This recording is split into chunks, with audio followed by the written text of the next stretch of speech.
Welcome to Tuning Tuesday, episode 32. As you can see, Joe and I are not matching as previously planned on Facebook. We did bad. We're going to do some stripping later on. Yeah. So tomorrow's the 4th of July. Everybody's on vacation, except for us, except for me. It's another story. We'll be here at VMP doing inventory with the shipping department. Ed, tell us about your 4th of July plans. Pop in here on the show, and I know we've got some plans. We've got unintentional awesomeness happening here. Red, white, and blue. Oh, see, we did America. collaborate. Yeah, see, we didn't even know Nice. it. Oh, damn. So what's going on, Joe? Just hauled ass getting back here because the people couldn't give us our check-in time. Where'd you go for chicken? Well, we didn't even get chicken. We got cheeseburgers at that wall place. It's like Half wall. What was it? Half wall. Half wall. It's over by that the place Harley is dealership cool. in New Smyrna. Yeah. Yep. Oh, they have one of those like closer now, don't they? The Half Wall Brewery. Yeah, it's right across the street from the Publix. But we Right left up by Firehouse Subs. Yeah. Oh, awesome. Okay, I know they have one on Flagler too. Yeah, their services can be a little slow, so going there for lunch can sometimes be difficult. Unchanged. Okay. Yeah, it was good. Mike and Travis were surprised with the Merc.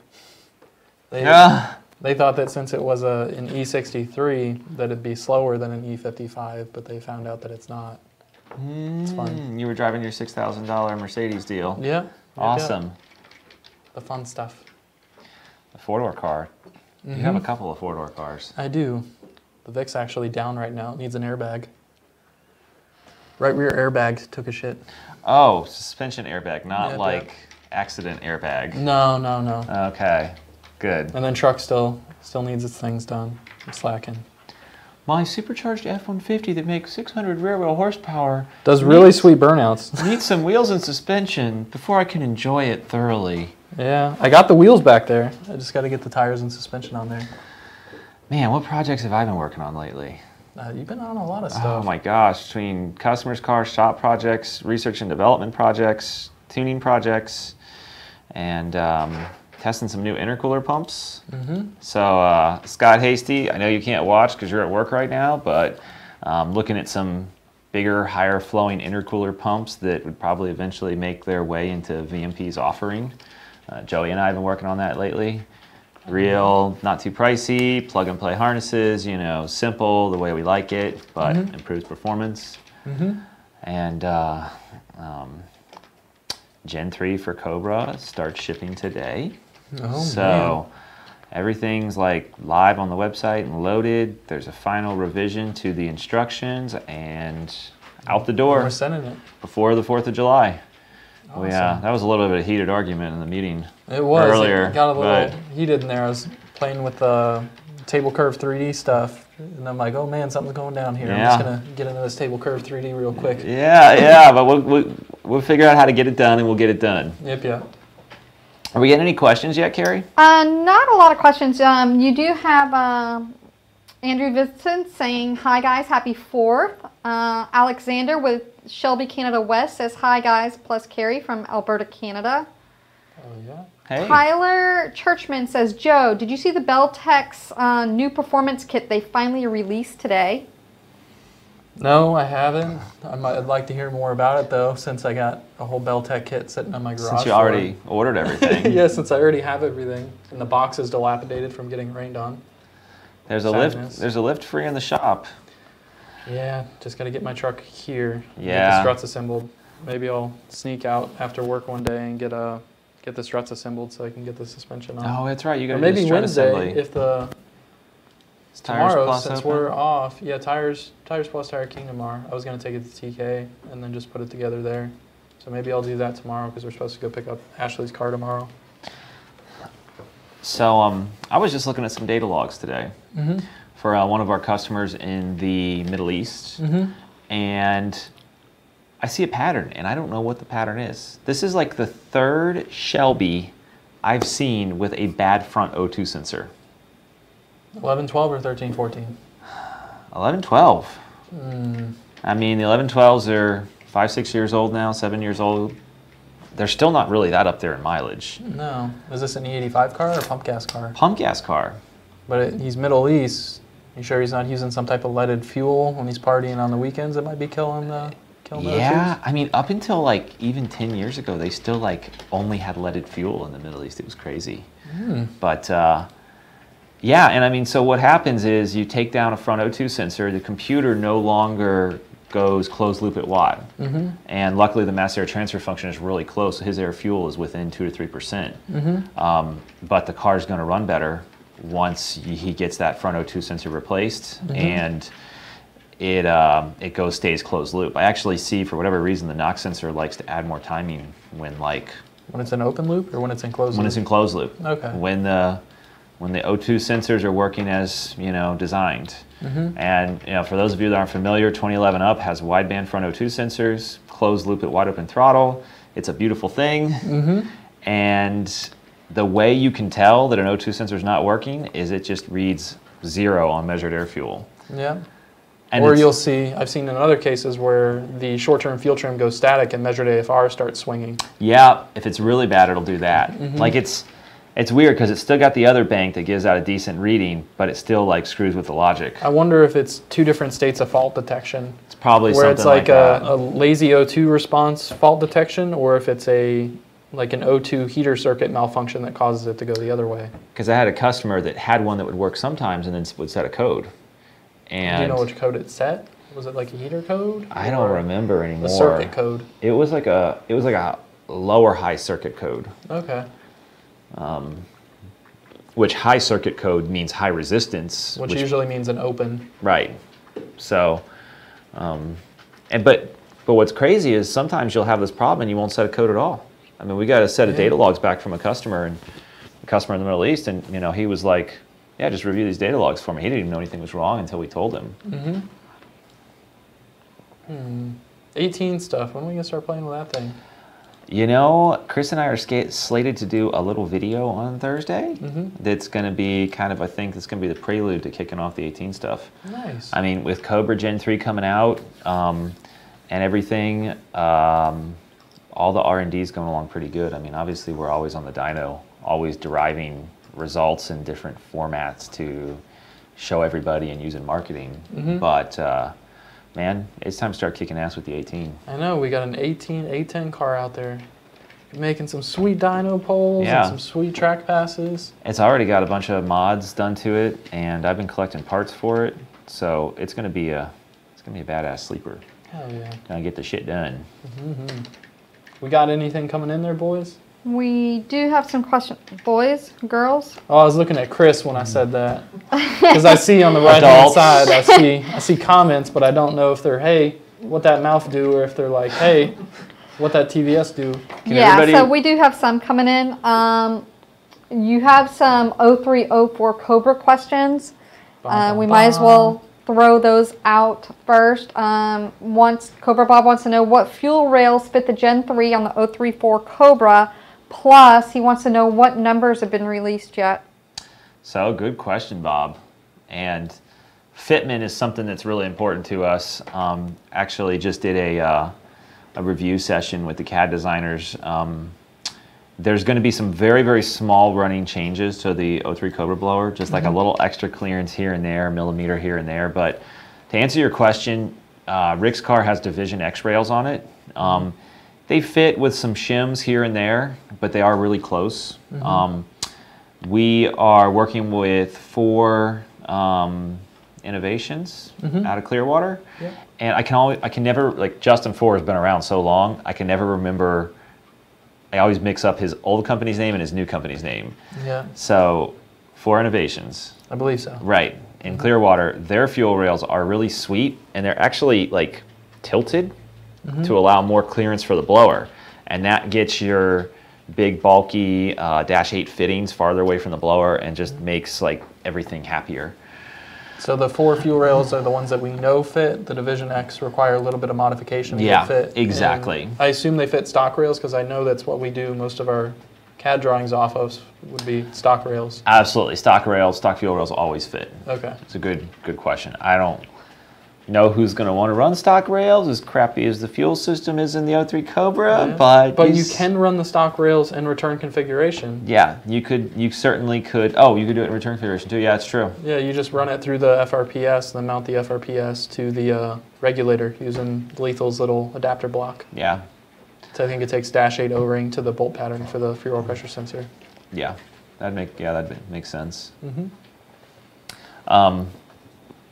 And then numbers? So that being said, on our show last week, we talked a little bit about numbers, Bob, and you could always go back and review that. But the short of it is on a totally stock motor with just a small compression bump and E85, small headers, just something very mild. We were making like 760 rear wheel horsepower and like 700 to 720 rear wheel torque. Was that 21 or 22 pounds? 21, 22 pounds. So we were up a good, doing the math in my head, like 40 rear wheel horsepower and about 30 rear wheel torque over the 2.3. Mm-hmm. At the same boost? Yeah. Or relatively same boost? At very, very close to the same boost. So we're seeing improved efficiency, and the biggest thing about this that, everybody wants that huge number to begin with, but this getting car, the Cobras to support it's another thing. Getting the Cobras to support it and pulley size. This car was doing this on like a 3.3 upper pulley, and the 2.3 was on a 3.0 upper pulley. And I know there's even some people that are running like a 2.8 and a 4 pound. So where the 2.3 is just totally maxed out, the 2650 is just beginning to start. To shine? Yeah. And do fancy Gen 3 stuff? I mean, it's making more torque and more horsepower with less pulley. I can't complain about that. So just Garrett just chimed in. He said he just tested Neighbor, did a nasty burnout. We forgot to add a rev limiter, so saw RPM higher than the moon. Oh my gosh, Garrett, you're scaring me. Oh man, that's you don't want to do that with GT500 engines. Higher than the moon. Coyote, you spin it past the moon, go to like Jupiter, but yeah. Definitely keep it within the atmosphere on a GT500. It's good to know that Garrett's keeping it real out there in Clearwater, across the street from Ford Precision. So that's how we hooked up with our buddies over at Ford's. I just walked over there last Monday. Nice. Chris Stanley wants to know, when are the 160 throttle bodies going to start shipping? We should have an update on that next week. Yeah, I'd say next week's fair. Next Tuning Tuesday. Okay. Hit us up then. James wants to know, what's the average benefit in horsepower with the 18 manifold on 93 octane with headers, cold air intake, and tune? So that's kind of a two parts right there. Yeah. What's the average benefit and the total number? I would say average benefit to a setup is 25 horsepower, usually occurring at peak, but based on what I've tested, there's been a couple where it's 5 to 10 throughout the curve, and then 25 peak. So no loss in torque? No torque loss. That's flipping awesome. I mean, they did a good job with that manifold. Obviously, that's with our tuning and the way we do the cam, timing, and everything, which helps make torque too. Because the Boss intake was a torque loss, right? I want to get these all on the same dyno, same day, which brings us to the other segue of we'll be doing that test here shortly. And I made that really fucking complicated because we also have ported versions of every intake to test. But if anything, it's all the data. We no longer have the question of, hey, but you didn't test this intake. What does this make? So now we will know. Is Garrett still watching? Garrett? As far as I know, he is. We took Track Attack. We took the blower off. Yes. And we are testing all the different Coyote intake manifolds on it. Like, we were looking for a test car, and it's like, oh, the answer's right in front of us. The car has long tubes. We know it makes power. And it's well broken in. Yeah. It has a good clutch. Yeah. It's got 331 gears, so dyno's best. But we do have to keep in mind that we're going to have to disconnect the wheel speed sensors. Oh, traction control. No, the hard limit of 187 miles an hour. Oh yeah, because it's 331s. Yeah. That's why we were so RPM limited on the dyno. Oh yeah. Well, not only that, but also the ID1000s. Right. And the stock fuel system is just kind of the sum of all fears. Yeah. That was a book. Did you read that? I did not read the book. I did watch the movie. That is, Tom Clancy is awesome. Yeah. It's flipping awesome. I read a lot of Tom Clancy Great, books. great 80s stuff. And early 90s, because that's when I read a couple of his books. Yeah. I did not read some of Off Years, though. But I think that was both of his questions, or I guess peak power number of bolt-ons. We'll say full bolt-on E85 setup on a manual car, 15 to 17 on the dyno. Our dyno would make like 440 to 460 wheel. And those are realistic numbers. Like we Yeah. had somebody saying like 500 NA. I mean, that's kind of a, unless you get into the motor, you do cams, you do a bunch of stuff and you do it right, that's kind of a stretch. Yeah, and I've had GT350 intake manifold cars, dyno 460, 480, but the only 18 manifold car that we've done here, I don't think he had long tubes. I think it was a stock manifolds, and did we do that? I have to go back and look. It was Ankeet's brother. Ankeet's brother, Mr. Rama.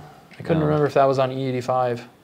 I don't. You know what it was on corn? Okay. It made somewhere in the 440, 450 range, right? Yeah, it was 440 if I recall correctly. And it's considering you got a car that makes 380 stock, 400 with a, on a good day with a cold air and a tune, to be up to 440 NA, like NA horsepower doesn't come easy. So that's why, that's why we're going to the time and extent of testing all these different intake manifolds, testing ported versions, so we know what works, know what recommends, know what to recommend. And obviously, all this stuff works. We want to know to the nth degree what works. Yeah, and what makes the most average power and torque and stuff like that. And then I'm just going to do a spin while we're waiting. Tyler wants to know, Keep it is real. there a tuning advantage to be had using 91 pure gas over 91 E10 in an 07 GT500? That's a good question. I'd say the only tuning advantage is more accurately knowing your stoich, because it's up to 10% ethanol. So where is that? Is that E3? Is that E6? Or is it a full E10? Because your stoich point's technically moving on any one of those targets. So it's good to know from a tuning standpoint that the fuel is what it is and not be guessing in a general range. I mean, if you're always, so there's actually a stoich point in the tune since about 2001 or 2002. All of the Ford factory calibrations have been set up for something like E12, 14.08 stoich. So if you know you're going to run E0 all the time, we can change that stoich point. However, would I go to the trouble of trying to run it all the time? Like if there's the potential to get E10 gas if you're driving around? I don't know. What do you think? I'd say it's probably not worth the trouble, but just from the sake of talking about the Consistency from a tuning standpoint, it is nice to work off that. But to me, it's not worth the trouble because you're not getting, the only benefit is that it's more consistent for a tuner. Right. And, because I know there's these gas stations that like have the non-ethanol fuel and stuff like that, but they're so far and few between. That, and they charge a lot for it. Yes. And I can't imagine the turnover is very great on it. So that's one of the bigger things that we like to see is turnover on a fuel that people are putting in their tank. I mean, if you got a power adder car, that fuel shouldn't sit in the tank for any more than a month. Yeah. It's stale at that point. Preferably a month. Yeah. Rami Zayden. Hey, Rami. What's up, kiddo? Finished installing the Gen 3 kit on my 16. Now I'm figuring out how to do a 50-shot NOS dry. But I've been told, the advice he's given is that it's not good for his platform. Is that correct? Well, can you preface that advice under what context it wasn't good for the platform? Yeah, it's how much boost are you running on that GT? Because I know that he has the one car, the white car that he did a while back. I don't know if that was for a customer or if that was his car. Because that car had a lot of pulley on it. Because that was like a 9-something, and that like blew up the whole island. Because everyone lost their minds that a relatively stock-looking car just went a 9. That's awesome. So I don't know if he's talking about on his car where it's like 800, 700, and now you're talking about putting a 50 shot on it. Generally speaking, the 50 shot isn't a bad idea, but you got to make sure that the combination isn't already aggressive, and then you're throwing a 50 dry on top of that. Yeah, that's great advice, Joe, because nitrous cools things off, it makes power, but is the octane there to support it? Are the rods and pistons there to support it? That all goes into the advice. Do you have the fuel system to support an additional 50 horsepower worth of air? I mean, or chemically added air? Yeah, because a 30 to 50 shot, that's within the capability of the short-term fuel trims to adjust. And I think if we were doing the tuning for that, we'd probably just make the commanded maybe a little bit richer. I'd probably throw 3% commanded at it. Yeah, give it a head start. Yeah. And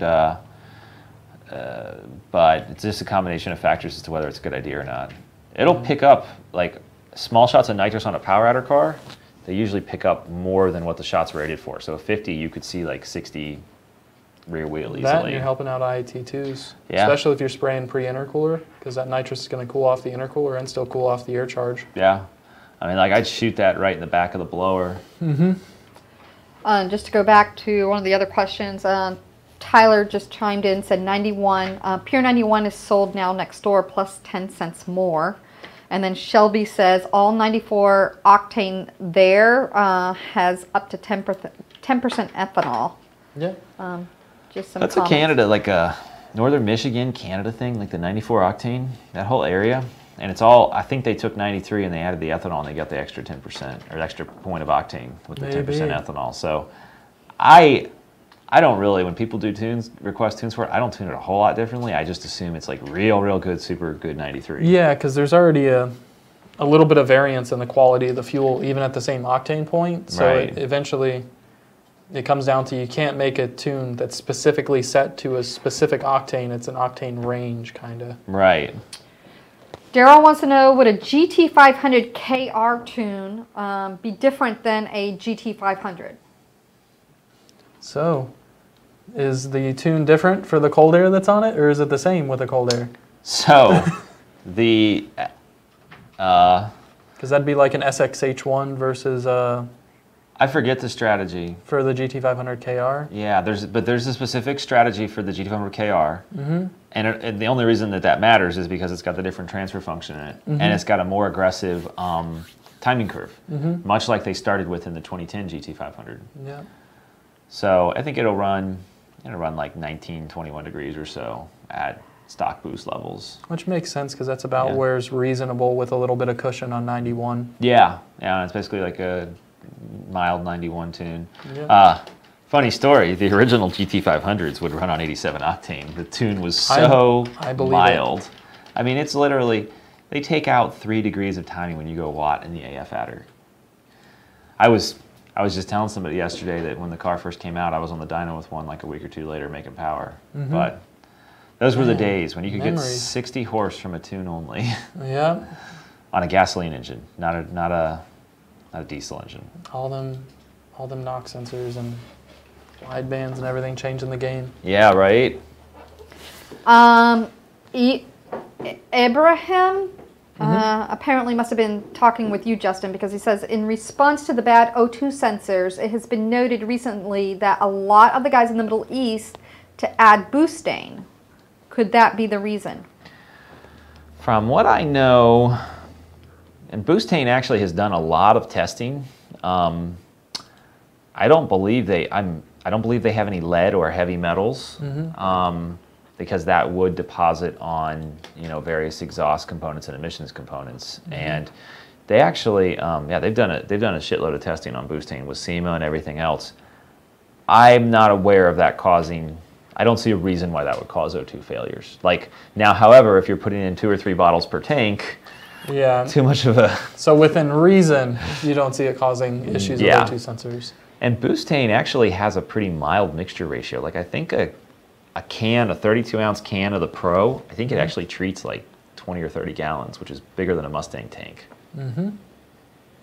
Nutty50 on YouTube says, apparently we must have diagnosed his bad O2 sensors in his 4,300 mile 12 GT500. He said he was running some Startron fuel treatment over the winter, so perhaps that accelerated his issue? Maybe. I hate winter fuel treatments. And what is that, stabilizer, fuel stabilizers? They don't seem to be good for engines that aren't lawnmower engines. Yeah, right. Something other than your lawnmower. Yeah. Michael says, what's up, guys? Is a tune necessary when upgrading to a Gen 3? Currently on a Roush Gen 2 with E85. So, if you pullied down or pullied up far enough to where your peak boost with Gen 3 was the same as it was with Gen 2, I don't see it being an issue, but as a matter of global blanket statement, get a tune update, because 9 times out of 10, these guys, like I have an order for one right now that's an 85 millimeter on 91 or 93. And it's like, man. Oh, so I did that tune earlier. Oh, you I did? told him Okay. he's got to run 93. Okay. I told him it's aggressive, and if you want to add octane booster, if you have any questions about your 93, throw a little octane booster in there. Okay. But yeah, I mean, you're going to need to be up at an 88 or a 92 to match the boost level of like a Gen 2 with an 82 millimeter pulley. So yeah, Gen 3 boosts like crazy. We are, just so you know, we've talked to Roush about putting the Gen 3 in their catalog as an upgrade for their existing, like their dealerships that have customers with, you know, just Roush blowers on it, just want an upgrade, because Gen 3 will make 30 to 50 rear wheel horsepower on a 5-liter at the same boost level. So would you just be able to buy it out of the Roush catalog with a big ass 92 millimeter pulley and slap it on your car? Looking at that as an option. Hasn't been confirmed yet. We shall see then, I suppose. Yeah. Nick wants to know if we're back to regular hours on Thursday. Yes, we're back to regular hours on Thursday. And wanted to know, he was going to try and send startup logs today for his 5.4 Trinity TVS. Also got a new PB with my VMP tune on Friday. Can't wait to go even faster. Thanks. Awesome. And just to clarify, don't send us a log of your car starting up until after we have warm logs. Well, right. So that's a good question, good point. Yeah. You know, how we do remote tuning, we want to see it in a normal, stabilized, like full operating temperature like situation. after 3-4 minutes, Yeah. after all of the cold start fuel adders have decayed out, and after it's up to enough operating temperature to where closed loop fueling's active, all that stuff's good and happy. Right. And that like begs another question. I think we probably covered this on a couple shows. Do we have to look at a log of your car for you to drive it? No, especially in a setup that's not exotic like a GT500 tune. We do a lot of that stuff, and a lot of the times the tunes that we send out, if it needs a tweak at all, it's 1 or 2. And it's not a, is the car going to blow up or not tweak? It's because we're perfectionists and we like the data to look perfect. That's the same thing to the blower swap and the boost thing. Like, you know, most of our customers are fairly aggressive, so we want to look at the data, but you know, is shit probably going to be pretty close? Yeah. Yeah. And I just got a customer who was like, hey, I really want to drive my car this weekend, and he sent me some logs and he didn't really say what they were for, and I'm like, well, am I troubleshooting a problem, or is this just or just did the install and you want us to verify everything? Ken Ingram says, wants to know if you've tested the 18 Roush Mustang, and if so, what did it make? We have not tested it with that Roush blower on it yet. I mean, we physically start it, we make sure the intercooler pump runs, we drove it around the parking lot a few times, but I don't think it's left the property since we put the blower on. We've got some cars here that need to be test driven. Yep. So Rebecca and Donnie took the 18 to lunch. Oh, okay. And they said it runs good. Oh, damn. But they were supposed to take Track Attack to lunch, but Track Attack wasn't fully back together after pulling the blower off. I see. So Donnie's actually driving Track Attack with the 18 intake manifold right now. Oh, man. We've got plug-and-play harnesses for the 18 intake manifold that we're... oh, speaking of which, I hear Track Attack. There goes Track Attack right now. Chris, do you have that picture from last week with the plug-and-play harnesses for the 18 intake manifold? I do. Yeah, so that's actually what we're testing right now. Y harness, true plug-and-play. Joe has worked on the calibration parameters to make them work properly. We'll find out here shortly, and that stuff will be mass-produced and flying out the door. Oh shit! Everybody knows it's a Y harness, and it's 3 harnesses now. Because some people were selling like just 2 harnesses, and you know, we're tuners, so not only do the harnesses have to plug in, they have to not throw any check engine lights. Yep. And so we're getting all that 18 intake manifold stuff really dialed in, because there's no, if you can make the IMRCs work on 15 to 17, there's no reason to lock them out. Rebecca said the 18 drove nicely. Oh, thanks, Nice. babe. Nice, creeping on us in our show. Look at that. Brandon says, Joe tuned, apparently Joe, you must have tuned the car and was a quote one and done. What's Brandon's last name? Just Brandon S is all I have on YouTube. 10-4. Well, case in point. So Good job, Joe. I think that's Yeah. good job. Hold on, I'm grabbing some of these questions. Jeremy wants to know, is VMP going to Juliet? We are not at this moment. So we're not dragging that $1 million sled all the way up to Illinois? Yeah. Well, on a side note, we now have 2 spare tires for the dyno trailer. Nice. Yes. Nice. We need those, as Donnie found out. Jeff Smith wants you to stand up and turn around so he can see your T-shirt. He wants to see your ass. He wants to see the Cobra. It could go, Jeff. Yeah. I don't know if you even need to stand up. You're up there pretty high. Oh, yeah. Yeah, you can basically get the whole thing in there. So somebody pointed out last night on Facebook that this looks like my first car. It is Atlantic blue-ish, but then you see the body lines and you kind of see a little bit of Sonic in there. Yeah. My first Mustang was a 2000 bright Atlantic blue V6. And as they so kindly pointed out, as I've pointed out in the past, that thing needs an engine swap and to get out of the garage. Yes. Hopefully we'll collect enough parts around here one day that maybe that could come to fruition. Maybe. They could just be somebody's, like, I could delegate that project to somebody. You could. Like, yeah. We're thinking about hiring another technician. That could be his project car. Yeah. Then just get Carter out there working with him. I know you wanted that to be like a Carter project. Carter will be driving in like 6 more years. Oh my crazy gosh, to think Carter about. driving a car. Rebecca chimed in, stand up, and Jeff says, nice. Hey. Well, you know, it's funny. I offered to do T-shirts for Jeff for his project and put some VMP branding on him and have him sell and everything, but then he went Whipple, so, you know.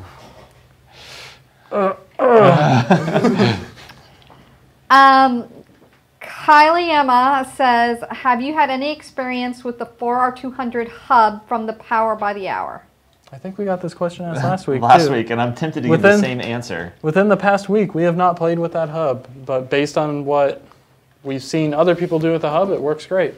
So, yeah, I mean, it seems like badass, works great. You know, from what we're seeing from everybody, my experience says have a really badass torque converter behind it. We're working with a local company, FTI, on torque converters now, and they actually make 6R80 converters. And Scott Hasty has one. Scott, this is the second time you've been called out. You've been called out during the show. You should really ask your boss to have your lunch break during the show so you can watch it. Then you could give us live input. I actually asked FTI to be on the show sometime, or one of the shows, either this or Burnout Box. That'd be awesome. Talk about some converter stuff, black magic and voodoo. Yeah. So Chance says, haha, don't hate on the Whipple. And then Justin Young said, ha ha ha, nice jab. I'm not doing any hating. Jeff's just stating facts here. Got free choice. Yep. These are the FAQs right here. These are facts. Jeff says, what year E63? We have a Weistech Stage 3 Supercharged 2012 C63 and love it. Except the part when you find yourself paying $2,000 on a used set of headers. Oh man, I know that struggle. Mine's a 07, but yeah, nothing's cheap on those cars. It's gonna be for sale, isn't it? Yeah. Got a couple more things. I like cars to be like done when I sell them. I don't like selling projects to people because then you get nitpicked on the sale. They're like, oh, it still needs this and it needs this, and they're like, oh, I'll give you $3,000 less, and it's like, fuck off, man. You mean you don't charge the AC 15 minutes before the person comes by to look at it? Nope, not about that life. That AC works good. Joe's too thorough of a technician to do that.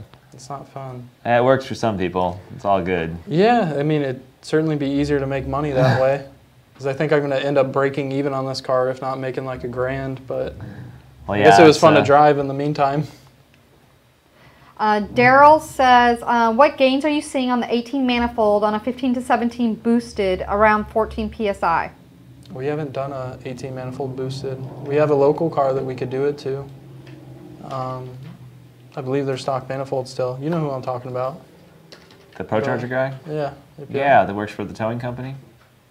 No, that's a 11 to 14. I'm thinking 15, 17 15, car. 17, yeah. So that'd be Mark, I forget his name. Yeah. I don't think I remember him.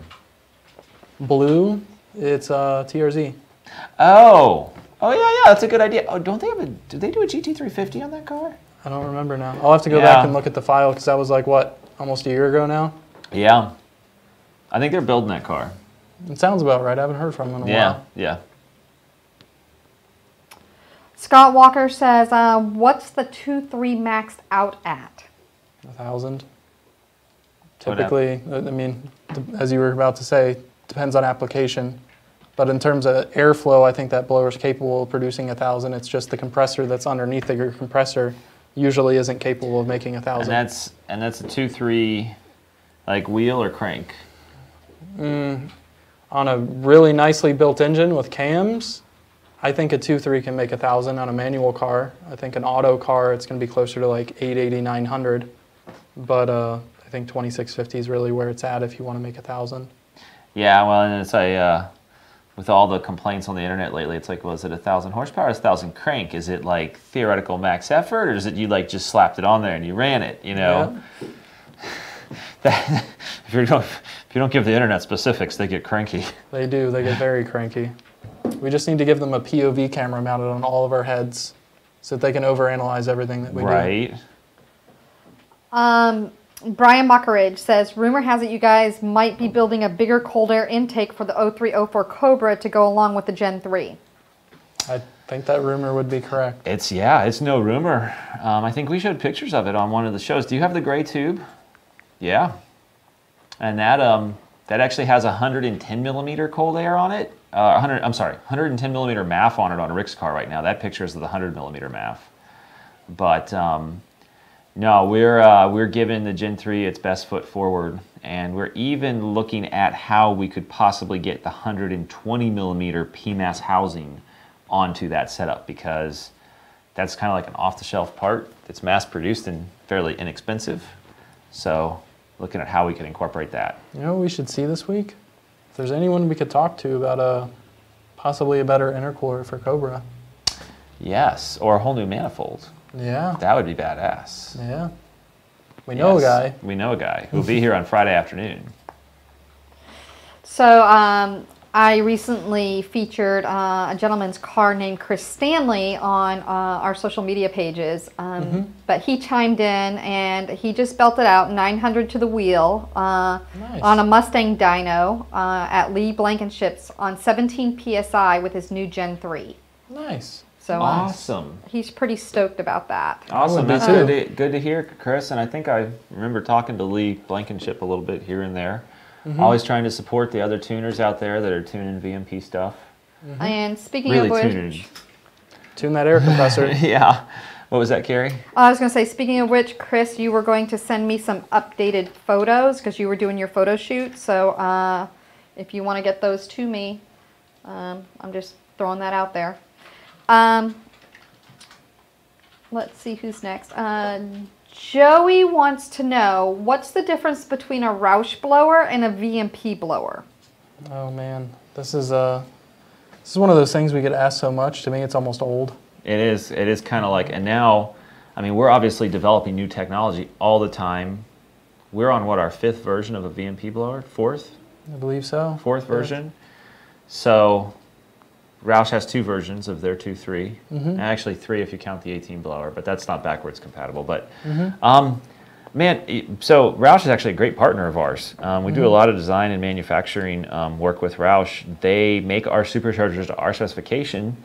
Roush makes a great product. You can bolt it on, make power. There's options for a warranty. But where we really shine is we build out the head units to our specifications, the throttle bodies, the whole kit, the cooling system, everything for more extreme versions of power production. Yeah, I'd say that Roush makes a great warrantyable kit, and then a package that if you want to get rid of the warranty but still keep it within the realm of reason on pump fuel, Roush makes a great blower setup for what we'll call phase 1, phase 2. But if you want to take it to that what we call phase 3, they will tell you to go to VMP. Because that's where we specialize in the higher horsepower and higher potential stuff. Yeah, we want to go flipping crazy. As we want 8-9 second cars out there.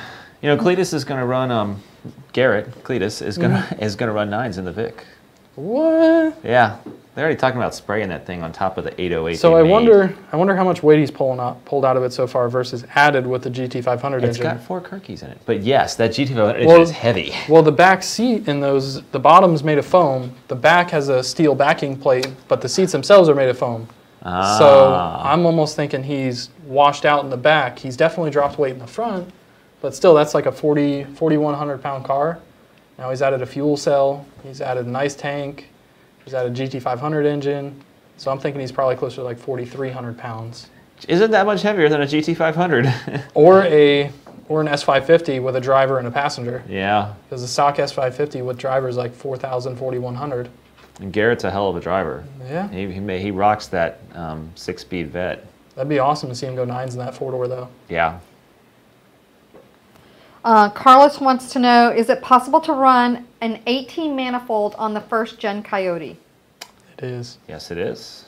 Just delete the CMCV canisters on the back, lock those puppies out, and lock those puppies out with a keychain, whatever you can find. Make sure the cold air sits at the right angle to where it doesn't hit your hood, too. Oh, yeah. Because that... Doop. So I wonder, you know, we work with PMAS and JLT. We'll have to get some like recommended cold air kits together. Because Chucky's getting an 18 intake manifold and it's getting a back-to-back track test. Bum, bum, bum. You know, on a freaking 11 automatic car. FXB5, I think it was. Oh my God, this is like the first code that ever came out. Jeremy wants to know, would adding 101 octane airplane fuel to 93 see any benefits to a 93 tune on a stage 3? What that avgas do?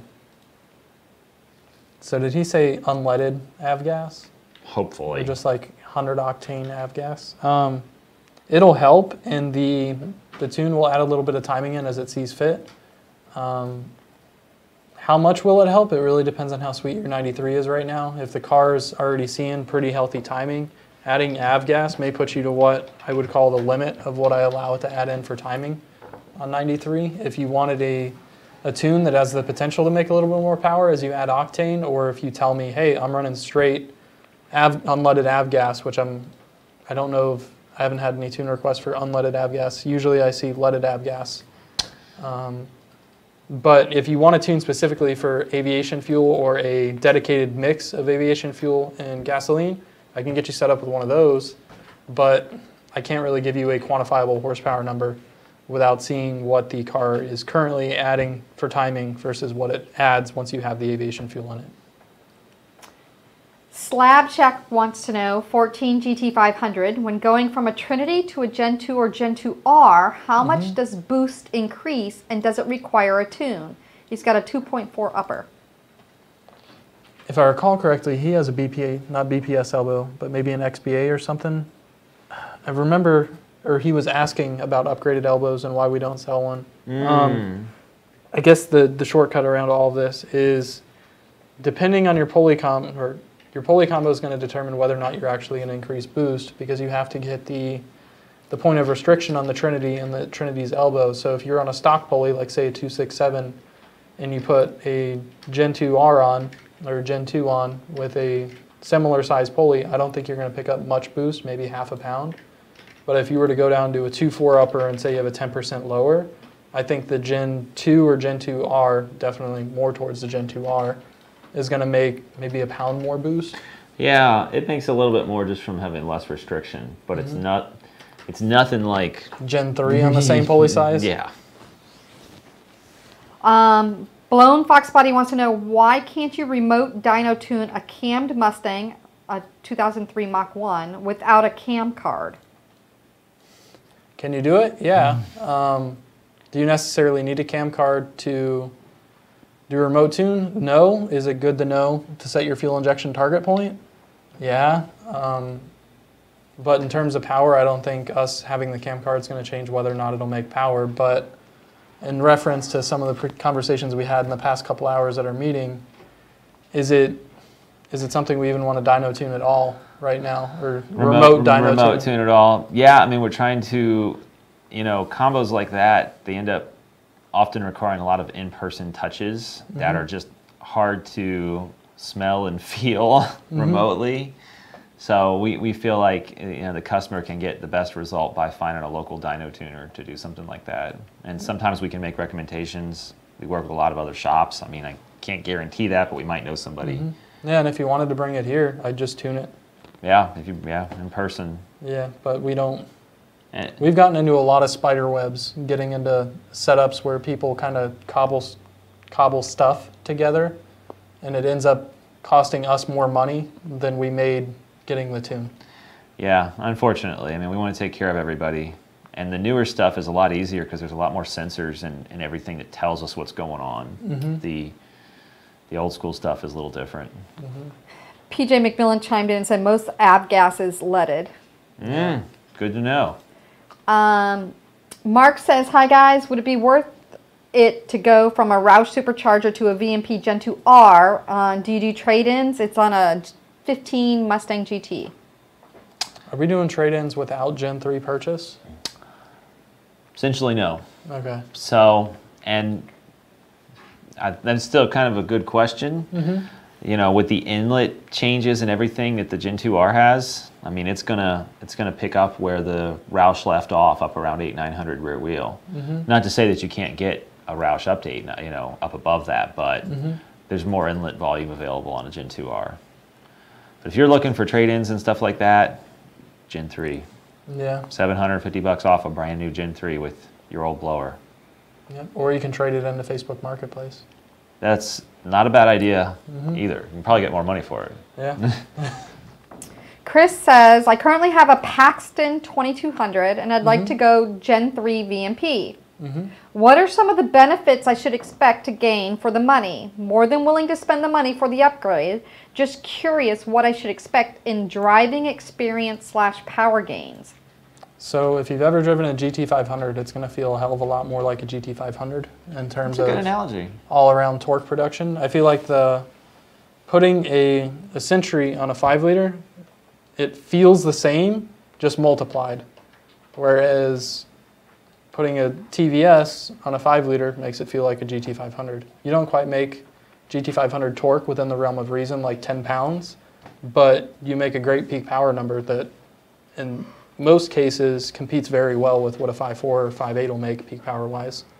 So I'd say expect it to make significantly more torque down low. It's going to fill in the bottom of the torque curve quite a bit. I mean, your power band's going to start at like $2,000. Yeah, exactly, as opposed to having to be like 4,500 or up, depending on what your pulley combo and whether or not you're running a torque booster, aka wastegate, on the Paxton setup. The Paxton blowers are great though. They make really good peak power. If that's what you're looking to do, make a great dyno number. Of course with the right pulley and fuel. But if you're looking for the car to feel faster just around town and feel torquier, the RTVS is definitely a good buy for the car. We have about 4 minutes, but we have quite a few questions still, so I'd like to try to hammer through questions. Hammer through, yeah, what we can get through. Short explanations. I got this. Yeah, right. Shannon says he had a 93 and a 100 Octane tune with us. Then he upgraded to the Gen 2R from VMP, but got a 93 tune only. Question is, do I have to pay the extra money every time I upgrade for the 100 Octane tune? If you want to keep your 100 Octane tune as the only tune that you're running, then you don't have to pay every time that you get an update. But this is kind of getting in one of those gray areas on how we charge for stuff and how we make sure that customers happy and that we're getting actually what we need out of it to justify the time spent on it.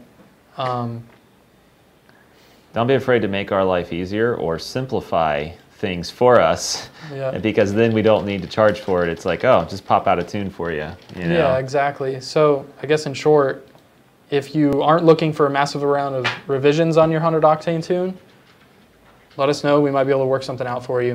But largely for other people watching, if you don't want to have to pay for additional revisions for every octane of fuel, keep and maintain 1 octane of fuel. And then say you have a race coming up, all right, cool, buy a 100 Octane tune for it if you want a 100 Octane tune. Yeah, because that's where the time-consuming part comes in. Like, we're keeping 2 or 3 different files and revising them each time in different sets of data logs. And, it's all time is money And I think if you've paid for a 100 octane tune previously, we don't have to get the full $100 or a race gas tune every time we do an update for it. Yeah, we can work with you on that stuff. Yeah, like say you buy something from us and you're already a tuning customer and your tune update's free already for 1 octane of fuel. If you want an additional octane or additional 2 octanes, we could probably work with you and just charge you the $50 for that. And something that really helps is like let us know what your primary tune is that you want the most effort put into. So that we don't think, oh, he just wants a 93 tune, so we just send a 93 since it's not specified in the form. And then you're like, oh, well, I only run 100 octane. Right. Next question. Jeff wants to know, why is a Gen 3 or any supercharger a bad idea on the 17 GT350? That's a deeper... Controversial topic. Controversial topic. It's high compression. It's an engine that has a lot of balance issues. And it's, regardless of what you see in terms of the aftermarket, at the end of the day, Ford told us don't do it. Does that mean it's going to blow up? No, not necessarily. That means it didn't pass a Ford durability test. Are you going to drive the car in a 100,000 mile Ford durability test under load for, what is that, like 24 hours at a time or something absolutely ridiculous? Right. No, but at the same time, if you're just beating on the car every now and then, it'll probably be fine. But we can't fully endorse that and say, hey, put this on your car, don't worry about anything. Next question. Andrew says, what time frame will the harnesses be online to buy? So that stuff is actually part of our 4th of July sale, and it'll be shipping in the next week or so. Next week or two. We'll have a more exact date next week. But yeah, we're on that deal. Levi said that, again, kudos to Joe. He says he won't let anybody tune my car besides Joe, that he also was a one deal, done deal.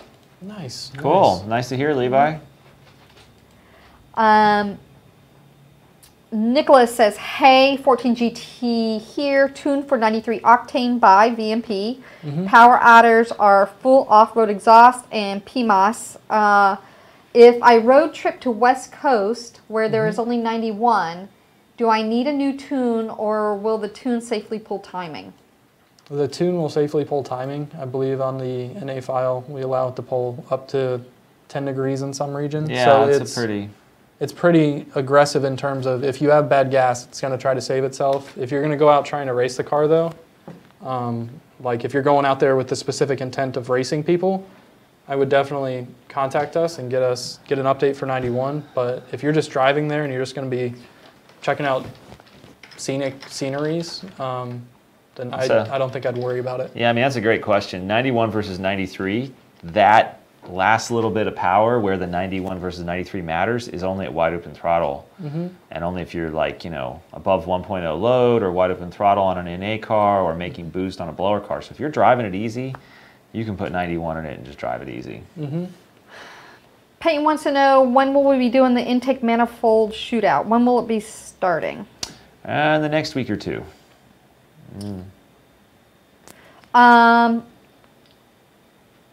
Hold on, I'm trying to see. Atlantic Blue says that First Bright Atlantic Blue needs a 4.2 swap and turbos back on it as a throwback project. Oh, man. Do we still have those transmissions in there? Yes, we do. I mean, that wouldn't be hard for you, man. V6. But it'll only make like, I mean, knowing what we know now, we could probably get 600-700 out of it. But, with Coyotes and even Termi throw motors. a Copperhead ECU on it. Oh, Jesus. No, we'll do a speed density 15 V6 ECU. V6 ECU.